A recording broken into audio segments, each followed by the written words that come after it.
Hi friends, welcome to cook recipe. இன்னைக்கு முருங்கைக்கீரை பொரியல் எப்படி செய்யறதுன்னு பார்க்கலாம். ஹெல்த்தியாக எப்படி நியூட்ரிஷன் குறையாம நம்ம எப்படி செய்யறதுன்னு பார்க்கலாம். முருங்கைக்கீரை எடுத்துக்கங்க. முருங்கைக்கீரை காம்பு இல்லாமல் ஒவ்வொரு இலையாக எடுத்துக்கங்க. நல்லா பிஞ்சான இலையாக எடுத்துக்கங்க. அப்போ தான் சீக்கிரம் வேகும், பசங்களுக்கும் சாப்பிட்றதுக்கு ஈஸியாக இருக்கும். முருங்கைக்கீரை காம்பை நல்லா நீக்கிடுங்க. நீக்கிட்டு இலையை மட்டும் எடுத்துக்கங்க.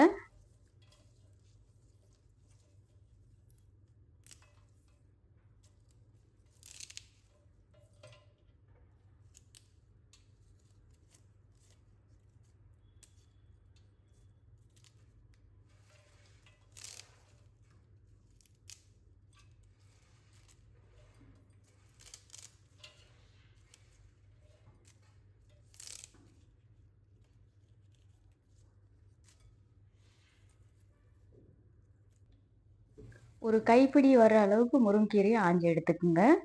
இது வந்து ஒரு ஆளுக்கு உள்ளது நான் சொல்கிறேன். தண்ணி ஊற்றி கழுவுங்க.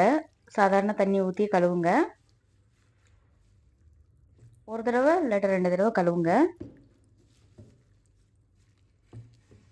கழுவிட்டு தண்ணி இல்லாமல் நல்லா எடுத்துக்குங்க. கீரையில் தண்ணி இல்லாமல் பார்த்துக்குங்க.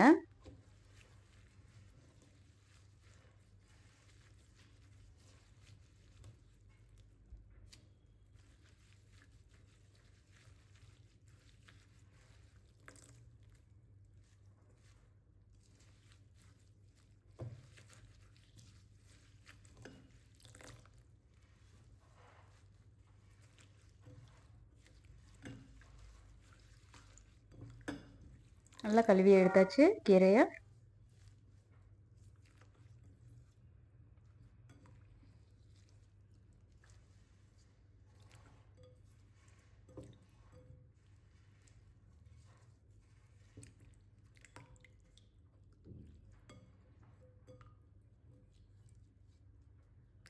முருங்கீரையோடைய டேஸ்ட் வந்து நல்லா இருக்கிறதுக்கு தேங்காய், வெங்காயம் தான் அதிகமாக சேர்க்கையில நல்லா இருக்கும்.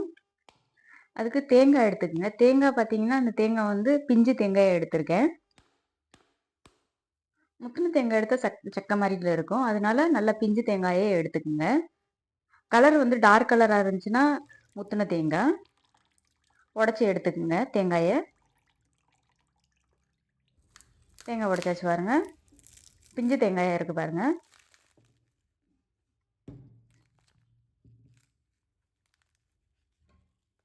தேங்காயை நீங்கள் துருவி எடுத்துக்கலாம், இல்லை இந்த மாதிரியும் எடுத்துக்கலாம். இந்த மாதிரி எடுக்கையில் வந்து நிறைய தேங்காய் தேவைப்படையில வந்து இந்த மாதிரி எடுக்கையில் ஈஸியாக செஞ்சிடலாம். தோலை சீவி எடுத்துக்கோங்க.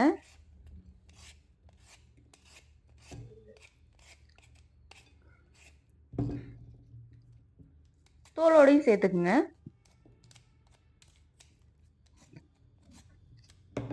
கழுவி எடுத்துக்குங்க.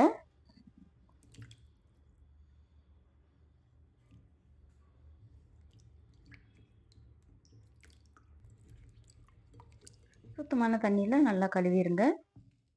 சின்ன சின்னதாக நறுக்குங்க. நல்லா பொடியாக நறுக்கிடுங்க. மிக்ஸி ஜாரில் அப்போ தான் போட்டு அரைக்கிறதுக்கு ஈஸியாக இருக்கும். இல்லாட்டா சில தேங்காய் வந்து அரைப்படாமல் இருக்கும். அதனால் நல்லா சின்ன சின்னதாக நறுக்கிக்குங்க. கொஞ்சமாக செய்கிறீங்கன்னா நீங்கள் துருவியே எடுத்துக்கலாம். நிறையா செய்யலை இந்த மாதிரி தேங்காய் வந்து நீங்கள் ஈஸியாக செஞ்சிடலாம். ஒரே டைமில் எடுத்துடலாம் அரைச்சி.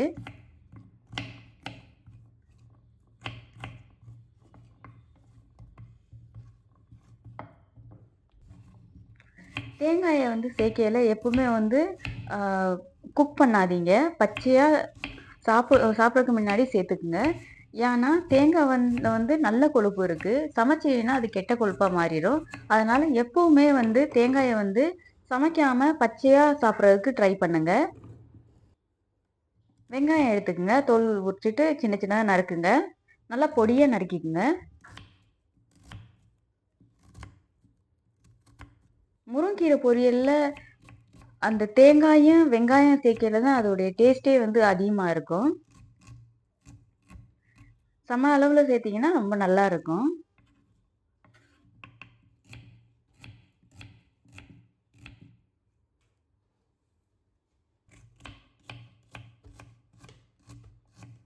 வெங்காயம் பொடி பொடியாக நறுக்கியாச்சு. வெங்காயம் ரெடி ஆயிடுச்சு. அடுத்து என்ன பண்ணுறதுன்னு பார்க்கலாம்.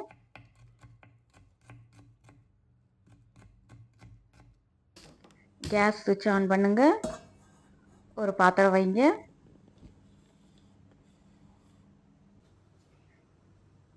சமையல் எண்ணெய் சேர்த்துக்குங்க. நான் கடலை எண்ணெய் சேர்த்துக்கிறேன். கடுகு சேர்த்துக்குங்க. 1/2 டீஸ்பூன் சேர்த்துக்கிறேன்.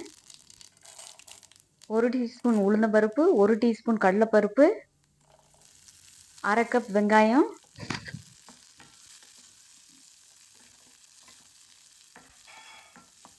வெங்காயத்தை ரொம்ப வதக்க தேவையில்லை. நீங்கள் அப்போவே முருங்கீரையை சேர்த்துக்குங்க.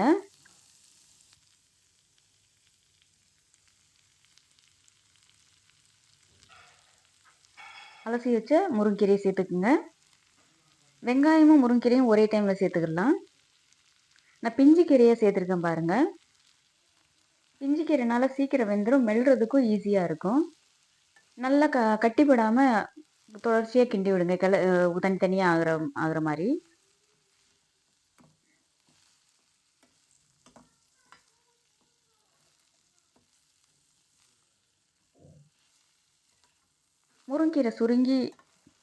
முருங்கீரை சுருங்குற வரை நீங்கள் அதை வதக்கிட்டே இருங்க.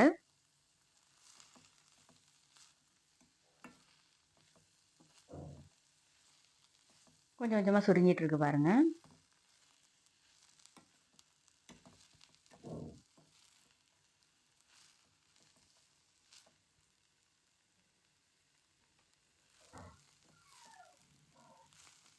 வெங்காயத்தை ரொம்ப வதக்காதீங்க.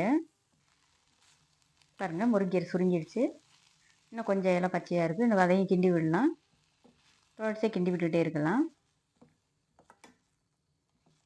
அப்பப்போ கிண்டி விட்டுகிட்டே இருங்க. ரொம்ப நேரம் விடாதீங்க. அதே போல் முருங்கீரையை ரொம்ப நேரம் வேக வைக்காதீங்க. எந்த காயுமே ரொம்ப நேரம் வேக வச்சா அதில் உள்ள சத்து போயிடும். அதனால் குறைந்தபட்சம் அரை வேக்காடாக இருக்கணும். உப்பு சேர்த்துக்குங்க. 1/4 ஸ்பூனுக்கும் கம்மியாகவே சேர்த்துக்குங்க. உங்களுக்கு டேஸ்ட்க்கு ஏற்றாப்புல அட்ஜஸ்ட் பண்ணிக்கோங்க உப்பை. நல்லா கிண்டி விடுங்க. முருங்கீரை சுருங்கி எவ்வளோ வந்துருச்சு பாருங்கள். நல்லா சுருங்கிருச்சு.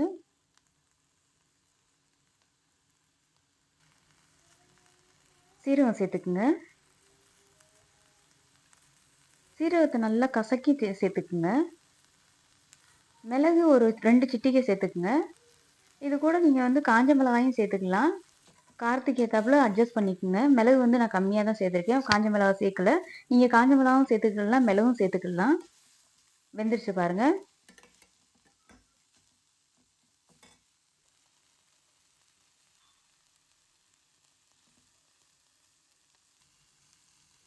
தேங்காய் சுவிட்ச் ஆஃப் பண்ணுங்க. அதுக்கடுத்து பச்சை தேங்காயை சேர்த்து மூடி வைங்க. இதில் என்னென்னா, நான் தேங்காயை வேக வைக்க போகிறதில்ல. அப்படியே கிண்டி அதை சர்வ் பண்ணுவேன். டேஸ்ட்டு சூப்பராக இருக்கும். அந்த பச்சையாக இருக்கிறதுனால அதனுடைய நியூட்ரிஷன் எதுவுமே குறையாமல் பார்த்து சமைக்கணும். ரெடி ஆகிடுச்சு பாருங்கள். இதை அப்படியே சர்வ் பண்ணுங்கள். கீரை ரொம்ப கருப்பாகிற அளவுக்கு வேக வைக்காதீங்க. அதோடைய நியூட்ரிஷனே போயிடும்.